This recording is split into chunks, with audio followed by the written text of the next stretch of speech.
This is Amplifying Autism, where every voice matters and every story shines. Join us as autistic authors, professionals, and trailblazers share their journeys, real stories, and real insight from those changing the world, one conversation at a time.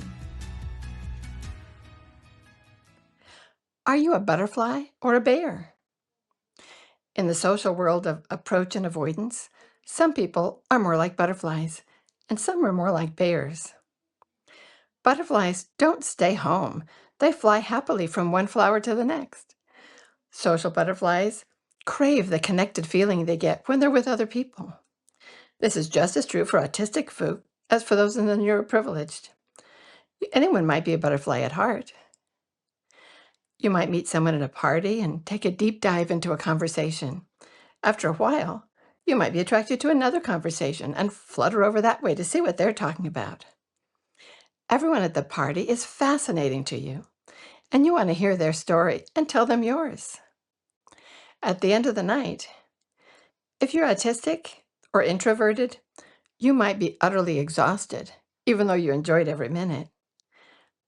If you're more extroverted, you might find instead that your batteries have been recharged by the contacts. Some people are more like bears than butterflies. Bears don't travel in herds. They can be loners and stay in a small family group with their mother bear while they're growing up. If you're a social bear, you'd much rather stay home than go to a party. If you do get dragged out, you'll find a quiet corner and stay snug. It's not that you won't talk with anyone, but the other person will have to find you and work hard to keep the conversational ball rolling, maybe. You'll probably feel worn out and need to recover for a day or 3 after the party, whether you chatted with someone or not. That's fine. You deserve to rest after something that takes a lot of your emotional energy. So, what is considered normal or abnormal when it comes to social approaches? Who's to say? People might presume that most autistic folk are bears and that neuroprivileged people are social butterflies, but it's not cut and dried. Let's take a look at how most people socially approach or avoid others at various developmental stages, and what might be different for autistic folk. Most babies are fascinated by human faces and voices, and they'll spend more time looking at a face than at a toy. Their way of socially approaching and responding when their parents interact with them is straightforward. They reach out, they smile, they giggle and coo joyfully. When they need help, they cry, look around for their parents, and reach out to them. Typical social butterflies will reach out to anyone who smiles at them, and typical bears might reserve their smiles for parents and other familiar friends. Some babies are different. If you're autistic, you may not have shown much interest in human faces when you were a baby. Your family may have stories about how you could watch a ceiling fan turn for hours while ignoring their attempts to capture your attention. You may have been self-sufficient, fine on your own in your crib or playpen, like a teddy bear in a cave, until you were hungry or uncomfortable. You may have cried when you needed something, but you might not have reached out to people for comfort. After a colicky period during the first few weeks of your life, you may have been called a good baby, an easy baby, not needy or clingy. Not all autistic babies are bears. Some are little butterflies, but they may be fluttering towards interesting objects rather than people. Now, most toddlers and preschoolers, when they see other kids, they show a lot of interest, like social butterflies. They go over and try to touch them or hug them. They may want to do what the other toddlers are doing in parallel play nearby. If they're shy, they may hide behind their parents like a bear cub and peek out to see what the other kids are up to, approaching slowly only after getting used to the situation. Some autistic toddlers and preschoolers may not notice other kids their age. They might run over to play like a butterfly, but they may have been more interested in the toy the child was holding than in the child. What looked like parallel play may have been a coincidence because they wanted to feel sand trickle between their fingers, not because they wanted to play with the other kids in the sandbox. Most school children typically join into groups of other kids with no preamble. It just seems natural to them.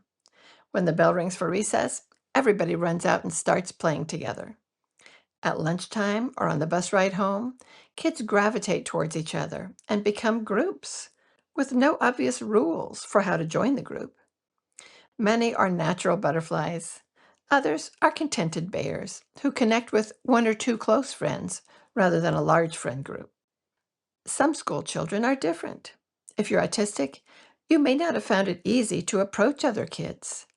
Perhaps you spent your recess watching them from afar, trying to figure out how they did it. How did individuals merge automatically into a tribe or pack? Apparently by proximity or osmosis, with no rule book, no guidelines. It was a mystery. Even if you were drawn towards others like a social butterfly, you often may have stayed on the sidelines like a watchful teddy bear. Most teenagers' interactions shift from active play to unstructured gatherings, heavy on verbal discussions. There are distinct social cliques. Everybody understands the unwritten rule that says a band geek can't sit at the cheerleader's table at lunch. Group lines can be strictly formulated with almost no crossover, and everyone seems to know their place. The most successful social butterflies become queen bees, and quiet bears find friendship. If you're autistic, your teen years may have been lonely.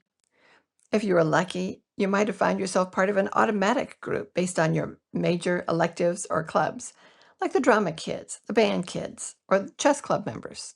Some autistic girls have been adopted into groups where they sit quietly on the sidelines, the least popular girl in the group.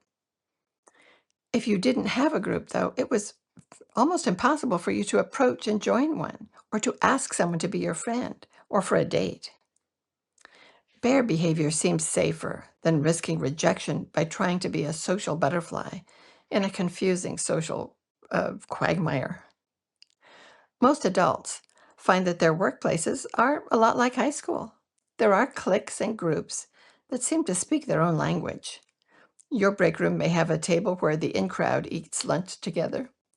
For many autistic young adults, going out to a restaurant, bar, or club after work on Friday, for others, it can be a good way to shake off the stress and form groups with other people who share interests.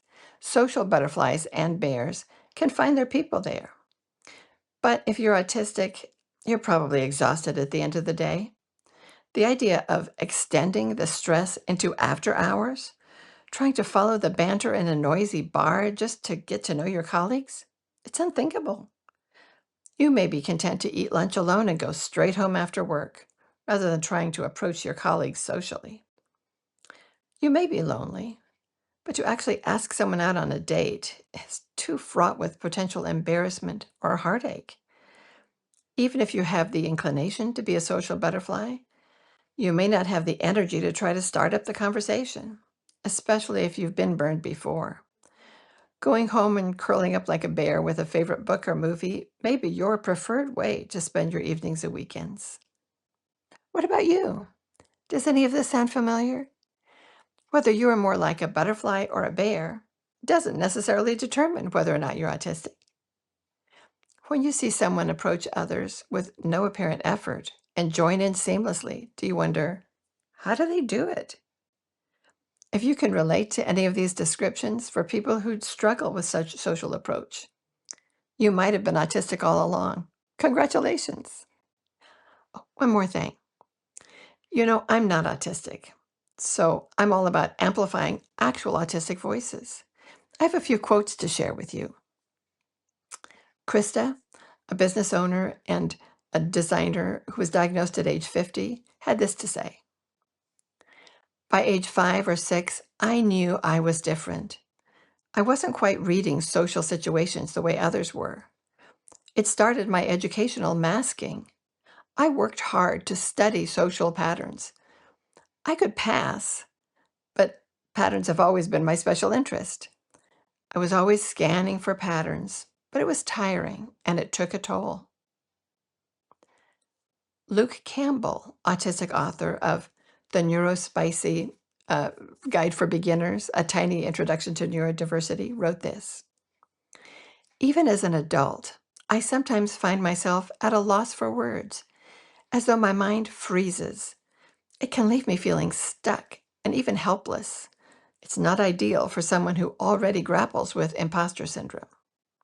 And finally, Dan Harmon, autistic showrunner, said, "We float around and we run across each other, and we learn, and we make mistakes. We can and should forgive each other for that." I hope that when you're forgiving each other, you will remember to forgive yourself too. You deserve it. You've been listening to Amplifying Autism, celebrating the voices that shape a more understanding world. Don't miss the next episode. More stories, more insight, and more voices that matter.